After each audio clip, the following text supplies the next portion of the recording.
Welcome to the Books and Travel Podcast. I'm Jo Frances Penn, thriller and dark fantasy author, bringing you escape and inspiration about unusual and fascinating places, as well as the deeper side of books and travel.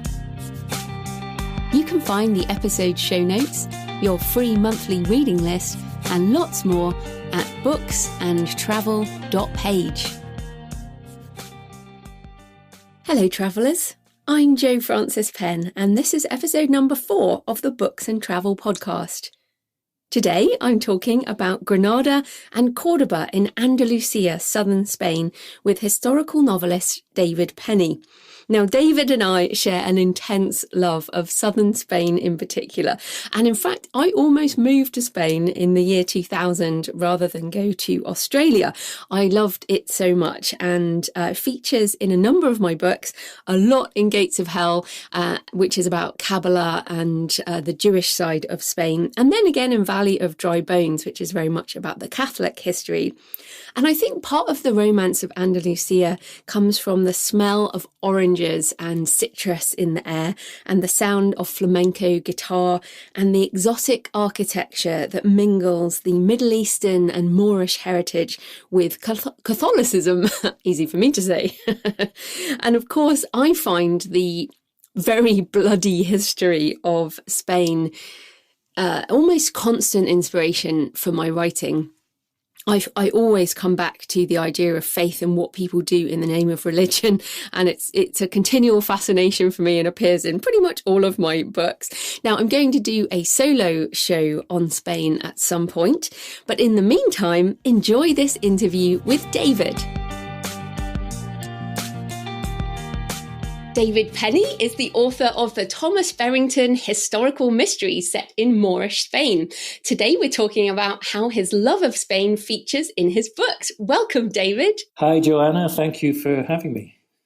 Oh, it's great to have you on the show. So first up, where are you in the world right now and what is outside your window? Okay, I am actually in Spain at the moment. A couple of years ago, we bought a small house in Spain. So we come out here when the weather in England is too bad.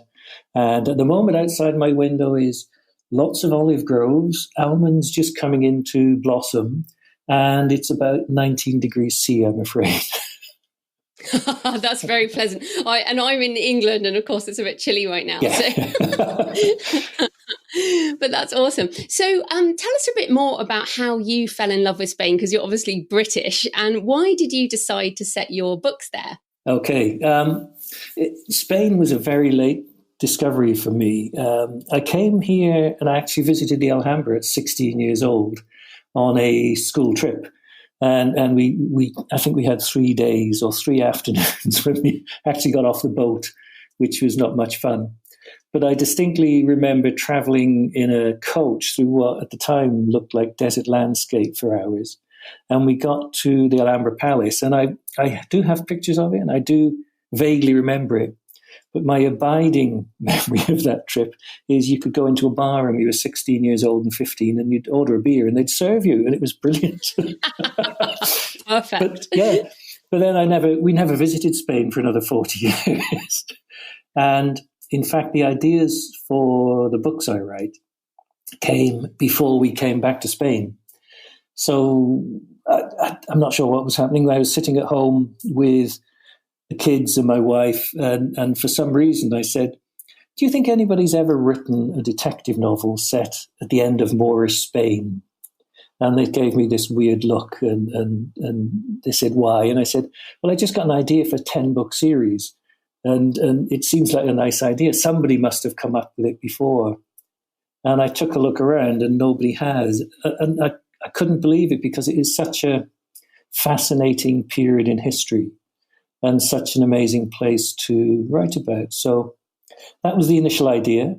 I thought about it a little bit more, and then we booked a flight, and we came out. And I think we spent a week, maybe a little longer, in Spain, in Barcelona and Granada and Cordoba, and visited the Alhambra. And I thought, yeah, this is going to work. And that's where it came from, really. And the love of Spain was almost immediately as a result of that, we'd done Italy and France and the usual places, and Spain just combined everything I liked about Europe in one place. And the longer I'm here, the more and more we fall in love with it. It's just such a great place. It's just such great people and a fantastic culture. Even though, strangely, the Spanish don't particularly appreciate the Moorish culture that is all around them down here in the south. So give us some ideas of what that Moorish culture actually is. So if people go, well, even just talk about Andalusia, which is the area we're talking about. So be more specific about the area you're writing in. Yeah, okay. So, it is Andalusia very much so. My characters don't stray out of Andalusia at all, not at the moment anyway, although I do have plans for that in the future. And the starting point for the series of books, as well as the starting point for anybody who wants to know what Andalusia is all about, has to be Granada, of course. It was the capital of Islamic Al-Andalus from about 1100 AD to 1492, when the Spanish sacked the city. They walked in and the then Sultan handed over the keys of the palace and disappeared, never to be heard of again. And Granada is it's quite small, quite compact. The bits that you want to visit anyway. The rest of it is just a bit of an industrial city, because I think you've been as well, haven't you? And it's I was going to say, if people are going to go there, you can actually stay centrally and just walk around, can't you? Although it is quite a long hill up to the Alhambra. It is quite a long hill, and the other side as well. We felt lucky. We found a lady who rented out apartments, and they are literally on the roadway that goes up to the Alhambra. So they're two apartments, and you walk out of your front door and you turn left, and within 5 minutes you're at the gates of the Alhambra. You turn right, and within 2 minutes you're in the big square at the bottom, right in the centre of the old city. And you can walk past all the cathedrals and into all the tiny little alleys and up onto the Albayzin, which is my second favourite place in Granada. That's where the stone-cut houses are, isn't it? Sort of houses into the rock. Yeah. And it's just a jumble. And it's tiny little alleys. You can't get cars up most of the places. You have to walk. And it's where they were, in effect, at the time I'm writing about, they were two different cities. And for most of the time, they were actually at war with each other.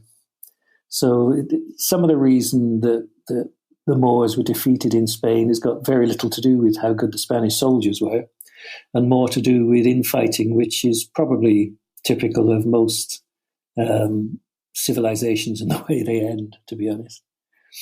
But sorry, Joe, were you going to say something? No, carry on. Okay. So Granada you have to do, but learn some of the lessons. We turned up in Granada and said to Esperanza, "Oh no, we're going to go up to the Alhambra tomorrow." And she said, "Ooh, have you booked?" And we said, "No." She said, "Oh well, then you have to book a month in advance at least." And we said, "Oh damn." And she said, "Unless you have a guided tour." So we logged onto the internet and found a guided tour, and it was about 5 times the price. And to be honest, it was worth every penny we paid. It was fantastic. We had an Arabic guide, and he takes you into places that the general public can't go. But he's just so knowledgeable about it all and all the history of it and what happened and where things went on. That what I tell people now is if they've never been to the Alhambra, they actually do pay for a guide and have them show them around, because you get so much more out of it. That it's amazing. And the Alhambra is just an amazing place. It's obviously a World Heritage Site, and is it one of the wonders of the world or something? I can't remember. Probably, if it isn't, it should be.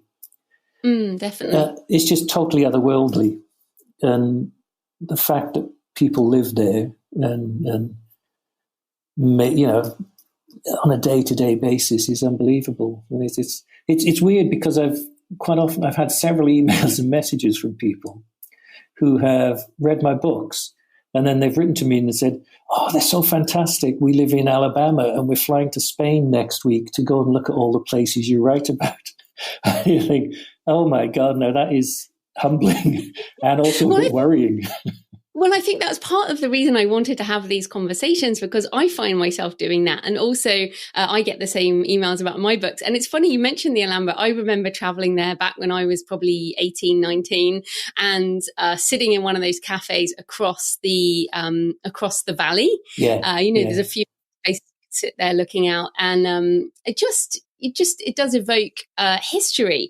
And I wanted to ask you about this because you write historical mysteries, and yet you're writing now. So I'm very interested in this idea of seeing a place in time. So in Granada, obviously, you're seeing places that have existed over time, but life is very different. So how do you see these different levels of medieval Spain versus kind of modern Spain? How do you research that time shift? Well, the research starts obviously with finding out what life was actually like back then, and in my case, that did give me some problems because a lot of the original texts no longer exist. So a lot of the stuff that was written contemporaneously would have been in Arabic to begin with, but when the Spanish defeated any particular city, for instance, when they moved into Cordoba in, I think, 11 something, they destroyed the 3,000 books in the library there, and they were just gone. And the same in Granada when they took the city. So a lot of the original texts have gone. So you're relying upon second and third and fourth hand records of what's going on. So you start with reading up on the history, on the events, and then making copious and really copious notes, probably sometimes longer than the actual books that you've read. But then you have to put those into the context of, we obviously don't know what it was like living in those times, but we can imagine, we can place ourselves in our imagination into those times and see how we and other people might have reacted to what was going on. And of course, you don't want to write about times it was easy to live in. You want to write about climactic periods of history, so that the more that is happening, the more you're putting your characters under stress and into danger. And that's what people want to read about. They don't want to read about, a nice guy who's got a family and nothing ever happens to them, and it just goes on for about 100,000 words and then ends. I have read books like that. I know what you mean, but it's interesting. I mean, like you say, this is also a tumultuous period in history you're writing about. So 1492, the expulsion of the Jews. So I write a lot about that as well. In though I write modern day, but also the kind of the way history, the way the Jewish diaspora, for example, based on the expulsion in 1492. And also what I find fascinating in Granada, like there are some really gory cathedrals for the Spanish monarchs and, so now it's interesting because, of course, you're talking about Moorish Spain when it was ruled by Muslims, which, and many people, sort of modern day Islam compared to what it was at that point in history is really interesting. So how do you write about, and actually it was the Christians who were the fundamentalists at the time, right? Yeah, exactly. Destroying everything. So what is so fascinating about this period in a religious sense? And are there any places that you like to write about in terms of that religious side? Yeah, I tend to there's always an element of religion comes into every single one of my books, even though my main character is a non-believer like me. You cannot get away from the fact that religion is what ruled that period of time. As you say, even more so on the Spanish side than the Moorish side. The Moors were they were Islamic, but they were actually poor Muslims, or they had developed into poor Muslims by the time I'm writing about.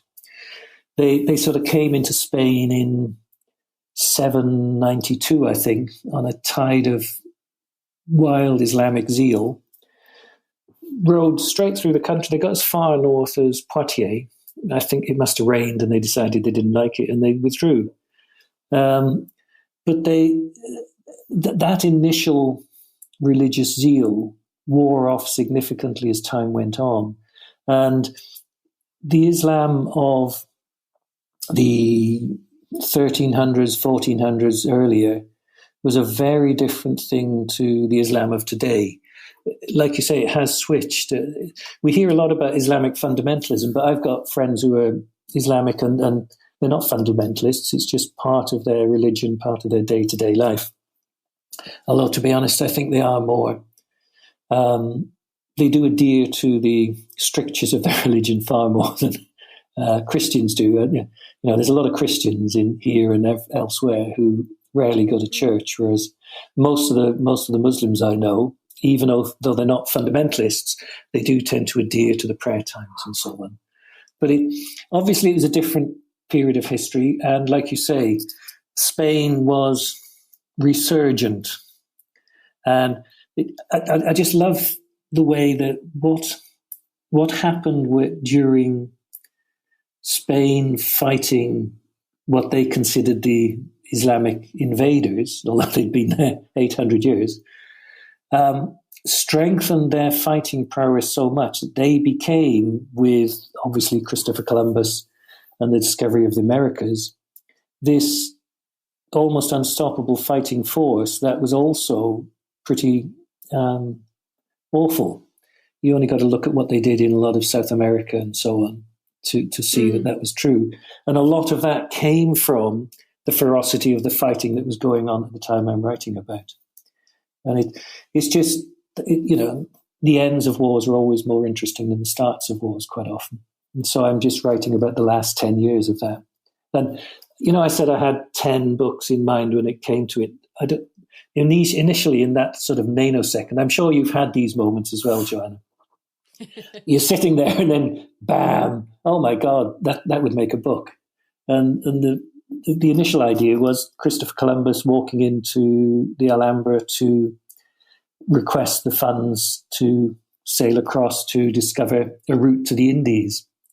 Because what I hadn't realized when that idea came is that Spain had been stringing him along for about 10 years and promising him a little bit and then withdrawing it and promising it. And he just got fed up with this. And he was going to go to France and get them to fund him instead. And then they actually turned him down, and he got back as far as the gates of the city and thought, no, this isn't good enough, and went back and persuaded it. And in my vision of that scene, it's my main character who meets him at the gates and says, no, let's go back and I'll help you get them to give you the funding. So it's interesting how you can stitch history and fiction together. And that's what I love doing, really. It's and for me, to be honest, it's the fiction that comes first. And I quite often subsume the history into it, even though you get it as right as you can. If it's a choice for me between, did this actually happen or would I have liked it to happen, I tend to go with I would have liked it to happen, right about that. Yeah, I mean, chances are it did happen because we can't know about history. A lot of these people would not have been written about. But I do, just coming back on places, places that are really interesting in that religious way. The Mesquita at Cordoba, which of course was a mosque and was turned into a cathedral. But wonderfully, they did, like much of the Christian. They didn't destroy it. So, and I've written about that place in Gates of Hell. What is it? Have you written about Cordoba and that? What's fascinating about that place? Yeah. My second book was set in Cordoba, and there's a couple of scenes specifically. You can't go to Cordoba and visit the Mesquita and not want to write about it, because it's one of the most amazing places I've ever been. You just walk through the doors and you think, sorry, is this meant to be a cathedral? Yeah, what is this? It's amazing. Yeah, it is. It's just otherworldly, totally, And just imagine what that must have been like when people did actually use it as a mosque. That is amazing. So yeah, my second book is set exclusively in Cordoba. And it talks about that disjointedness between the Mesquita, the interior of it, the way that Spain, the Catholic Church, they've just dumped a little altar in the middle of it. with a few chairs around it, and that is their attempt to turn it into a Christian cathedral. And that's what they did in all of the mosques when they defeated the Moors. They put a little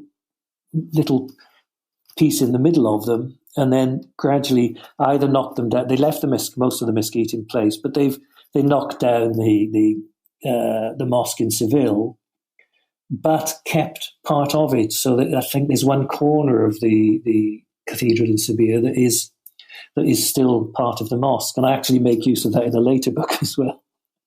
So it's fascinating. There's just so many. There's all these different places, and it's a kind of golden triangle, really, of Granada, Cordoba, and Sevilla, and then maybe include Malaga in one of the corners, and Ronda, of course. You've got to go. You've been to Ronda, Joanna? I haven't been to Ronda, but it's an area that I keep coming back to as well. It's I remember being in Sevilla during one of the, fiestas and the marching of all the people and the dancing and the bulls and the, the big religious icons. But obviously we've talked about the Alhambra and the Mezquita, which are kind of obvious, you have to visit them, but they are kind of obvious places. Are there any sort of unexpected places or unexpected aspects of Andalusia that you think people might be surprised or kind of delighted to find out about?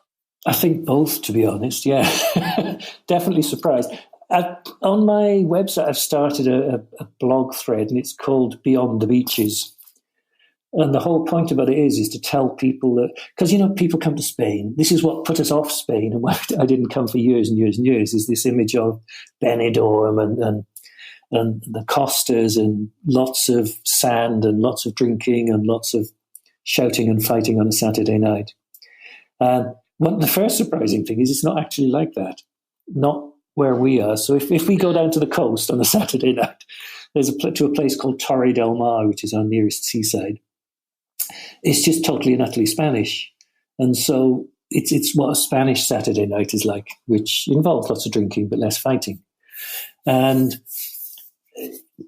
Beyond the Beaches talks about if you drive even 5 minutes inland from the costas, you find a totally different Spain. It's a Spain where nobody speaks English, and it's not just they don't want to speak English. Literally, we have a next door neighbour we were trying to talk to yesterday because they keep giving us avocados and lemons and oranges and all sorts of things. So we made them a cake for Christmas. Well, for the Three Kings, it's the Three Kings here today, or yesterday. Far more important than Christmas. And he doesn't speak a single word of English. And having conversations is difficult. But around here, nobody speaks any English. None of the Spanish people speak English at all. They don't even think about it. They weren't raised in it. The kids are taught it, but they tend not to use it. So it's quite a shock, because people go down to the coast and everybody speaks English. Everybody in the bars and the hotels and the shops has some English. You go that 10 minutes inland and that stops happening. And it's just a totally different land. And it's also very, very steep. Our house sits on a hill. To walk the dog, we have to walk out the front door, down a really steep hill, and then we have no option to go up another very steep hill in whichever direction we go. Well, it keeps you fit. I mean, we actually did a walk holiday around there in the Alpujarras, which is near the edge of the Sierra Nevada. And it is, and you kind of walk up this incline, you through little rocks, and then there's an olive grove. And like you mentioned, the fruit, you think of Spain, you do think sort of lemons and oranges and olives. Yeah, it's sad really, because the olives and the almonds, which are sort of natural trees to grow here because they require very little water, are all being rooted out and replaced by avocados and melons and papayas and things, because you can't make money growing olives anymore out here. And our neighbours just give us lemons and oranges because they get 5 cents a kilo for them if they try to sell them. So it's a shame, really, that. And then how much do you pay for extra virgin olive oil in Tesco's or something? It's ridiculous. No, and out here they're just giving it away. Yeah, I mean, some of the other, I guess you're talking about like some of the expectations of Spain, the kind of beaches and that type of thing. Yeah. Also, two things that people think of, I guess, are bullfighting and flamenco. Now, yes. Bullfighting now completely gone, right? Bullfighting is now illegal. No, it's not. no. Okay. It's still legal. I think it's still legal. Is it Andalusia that's banned it or not banned it? I can't remember. There's still bullfights in Malaga, so they can't have banned it. There's still bullfights in Ronda where the claim is that that's where it started. But it's not like it used to be even 10 years ago, and certainly not how it used to be 50 years ago. Spain is a weird country in that it keeps its traditions pretty well, even the ones that it's what it's like. The world disapproves, so we're going to keep on doing it. But there isn't much bullfighting anymore. Yeah. I've been to that bull ring in Malaga, and you're right. There were young toreadors kind of practicing, but it does kind of make you feel sad in one way. It does. Quite sad. But the museum there, it really does make you feel that things have changed. Yes. But I think the other thing that's really like coming back to flamenco, because I've seen some really, really terrible tourist-related flamenco, and then I just remember one night in Sevilla, there was probably some wine involved, and the most incredible flamenco evening, and that sense of duende, they call it, don't they? That kind of the soul and of a people, and just a very special time. So any thoughts on flamenco? Oh yeah. Funnily enough, we were in Malaga on Friday, I think. I bought myself a Spanish guitar to learn some flamenco. Oh, wonderful. Because I didn't bring one out with me, so that's going to be interesting. But yeah, we in exactly the same way as you tend to find a lot of the tourist-oriented flamenco. Some of it can be very good, but a lot of it is done to a purpose and it's just given lip service, really. But we've had some amazing experiences. First time we came to Spain, first time we were in Granada, when we asked our landlady, where can we go and see some real flamenco? And she said, well, if you want to see the real flamenco, you go to this place down at the bottom of the Albaicin. And so we went, and it was €12 for the show, including wine. And you're supposed to get one glass, but somebody must have forgotten that because they're just bottles getting handed left, right, and centre. And it was in a tiny little cellar that held about 40 people. And obviously they realised we were the suckers, so they sat us in the front row, which means you get spat on by the singers. And that was unbelievable. And the guitarist was sort of middle-aged. The singer was like he'd just come out of the hills 100 years ago. He just walked in with dusty boots and dusty clothes. And really, it's a very otherworldly experience, flamenco, isn't it? I just found it kind of magical in that way. But a couple more questions. So, like we've mentioned some of the eating and drinking, but I do wonder if you could particularly recommend anything, if people are in the area, any wine they should drink, any particular food they should try. Again, everyone goes, oh, paella. But, no, exactly. A couple of things in the food line. One is espetos on the beach. But apparently only have them if there's an R in the month. Espetos are sardines on a skewer. And you go along the beach, all around here anyway, I don't know if it's the same everywhere, but they have these upturned boats filled with coals, barbecue coals. And they put half a dozen of these sardines on a skewer, stick them in the coals, and then 5 minutes later they take them off, cover them in salt and stick them on a table with some bread and olive oil. And those are absolutely unbelievable. But the reason you have to have them with an R in the month is that's when they're local. They do them all year, but outside. So now if we had to have some now, they would be imported sardines, and they're not a patch on the real ones. So espetos on the beach, definitely. Any wine, to be honest, in a restaurant is better than anything you're going to buy below £20 in a supermarket in England. I mean, you mean like table wine? I mean, I would just order whatever local. That's what we do. Yeah. But it doesn't have a name. It's just the local wine. You have to be a bit careful because around here they have this very sweet Malaga wine, and to our taste, is almost undrinkable. It's very, very sweet indeed. So you have to be careful. Our neighbours, first time we met our neighbours, he was drinking from a flagon, this wine, and he offered me some, and I lifted the flagon. You're not allowed to touch it, and poured it all down my shirt, and he didn't offer me a second time. Well, it's funny. I mean, you also, just thinking about tapas, we actually went to one of the best tapas bars that we'd ever been to in Malaga. I'm going to have to put the link in the show notes because I can't remember the name, but it was mushroom. We had like a mushroom and some asparagus, like just a fresh vegetable, kind of done in a simple way, I think are really amazing. Yeah. If you go to a bigger city, you get some really interesting tapas. But out here, it's just, it tends to be the same sort of things. You get meatballs and anchovies and fish and pork and whatever. But what is amazing is you go out around here in the small towns and you order a tapas and a drink. Well, you order a drink and the tapas comes with it. You don't have to ask for it.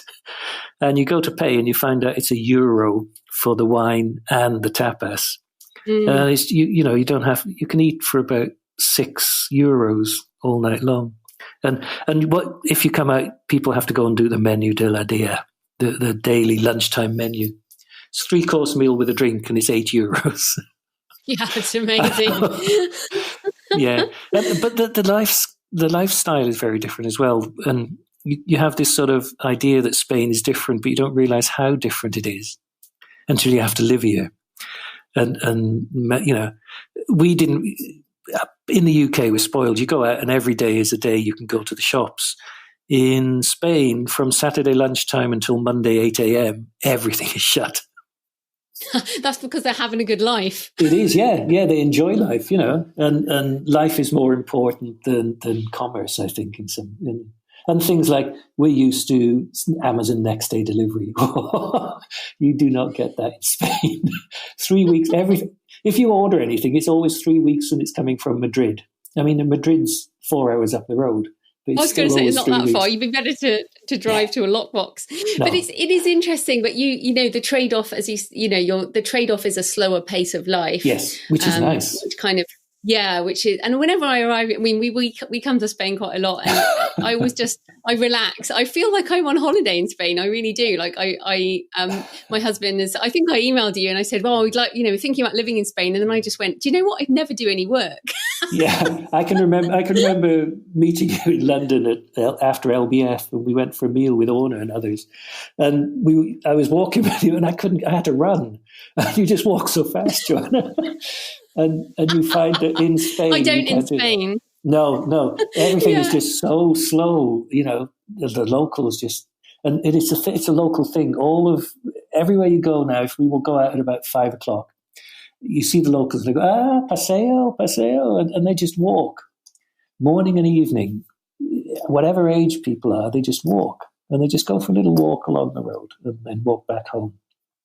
And I think it's why does Spain have the longest average lifespan of any European country? I'm sure it does. I think it's second to Japan or Korea or something. And you can see why. There isn't much stress out here.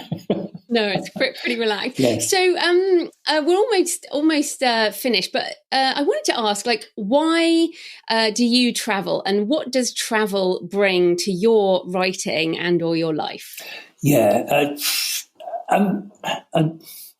we used to travel just to travel, and now I travel with a purpose, which is quite a nice thing, and I enjoy that more than traveling without a purpose. So almost everything we do now, everywhere we go, it's because I want to research a book I'm writing. So, we've been to Naples and Rome and Avignon, Carcassonne, and lots of places in Spain. And generally the impulse for that is, I would like to write about, I want to use a location there, and so I'm going to go to it. So I think before we started, I was talking about I want to do a cozy mystery series, and I'm going to set it in a theme park in America. So I've never been to America before. So now our plan is to go and spend 2 or 3 weeks out there and do a little bit of research. And of course, it's great for a writer because most research is mostly tax deductible. And we should also point out that are you semi-retired? Would you say you're semi-retired, or are you absolutely retired? I'm officially, apart from writing. I'm officially retired, but I work longer hours than I did when I was working. So on your writing business. Yeah, but it's not what you know what it's like, Joanna. It's not work, is it? It can be tough and it can be dispiriting at times, but it's always fun. And I just love it. Exactly. I just love writing and I just sit here and do it. Far too much for my wife's liking sometimes. I don't know if you have the same. I haven't seen you all day today and you're still in the office. Well, once your American book comes out, you'll have to come back on the show. But for now, are there any other books you would recommend to give people a taste of Andalusia, whether that's non-fiction or fiction? Yeah, I'm going to plug some friends of mine here in a way because there's three people I know the only other people I know that do write about the same time period. So we set up a little Facebook group called Al-Andalus Authors. And each of us write about Moorish period, some, all sorts of different times. And also a couple of them write about contemporary Spain, and in particular the great untalked of topic out here, which was Franco and the Civil War. They simply do not talk about it out here at all. You can ask them a question and they won't discuss it. But there are three other people. One of them is a lady who we visit quite often because she lives not far away, and she's Joan Fallon, who writes about Cordoba in the time of the Moors and also about Civil War stuff. Another one is Lisa J. Yarde, who writes about a Sultana series of books set in Moorish Spain. And then there's a guy called John D. MacDonald, who is far and away the cleverest of this small group and lectures on history. So I hope he never looks at my books because my history leaves a bit to be desired. But they all write about this region and different periods of time in this region. Fantastic. So just tell us again about your own books. Yeah. The books I write at the moment they're called the Thomas Barrington Historical Mysteries. They're set in southern Spain, obviously. But the guy is an Englishman from Leicester in the Midlands who finds himself accidentally orphaned. Well, not accidentally orphaned in France and ends up training to be a surgeon in Malaga. And he detects crime alongside his Watson friend, who is a 6-foot palace eunuch called Jorge. It's a buddy movie. Awesome. Which is fantastic. And I will link to all of these in the show notes. So where can people find you and your books online? Online? Well, they can go to the website. So they will always find me through the website, which is davidpennywriting.com. Or I'm exclusively on Kindle. So if they go onto Amazon, they will find me. And interestingly, over the last couple of years, if you type my name into Google, I'm the first whole page, which is brilliant because I haven't done anything to do that. You've written a lot of books, David. I've written a lot of books, yeah. Yes, that might be something to do with it. It is, yeah. Just about to finish the 7th, so it's lots of books. Fantastic. Well, thanks so much for your time, David. That was great. Thank you, Joanna. Really enjoyed it. Thanks for joining me today on the Books and Travel podcast. I hope you found a moment of escape. You can find the episode show notes, your free monthly reading list and lots more at booksandtravel.page. Happy travels until next time.